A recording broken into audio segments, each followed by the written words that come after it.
নমস্কার বন্ধুরা, আমার একটা নতুন ভিডিওতে সবাইকে স্বাগত। ছোট্ট মেয়ের ছোট্ট রান্নাঘরে। তো আজকে আমি বানাতে চলেছি গুড়জালি মাছের ঝাল। তো কি করে বানাই চলো দেখতে থাকো। ফার্স্টেই আমি মাছগুলো নুন হলুদ মাখিয়ে রেখে দিয়েছিলাম কিছুক্ষণ। তারপরে আমি গরম তেলে এবার সব মাছগুলো একে একে ভেজে নেব। চলো দেখতে থাকো।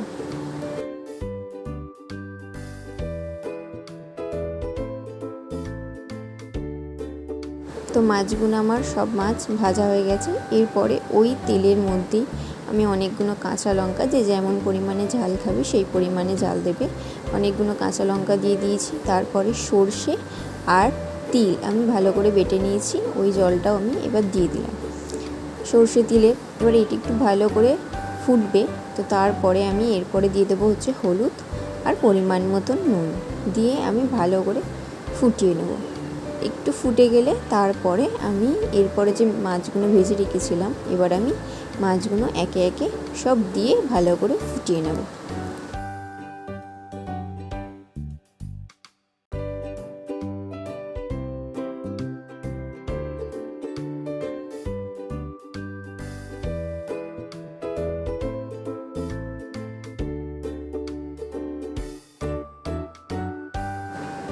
তো আমার মাছ রেডি। তো ভিডিওটা কেমন লাগলো অবশ্যই কমেন্টে জানিও।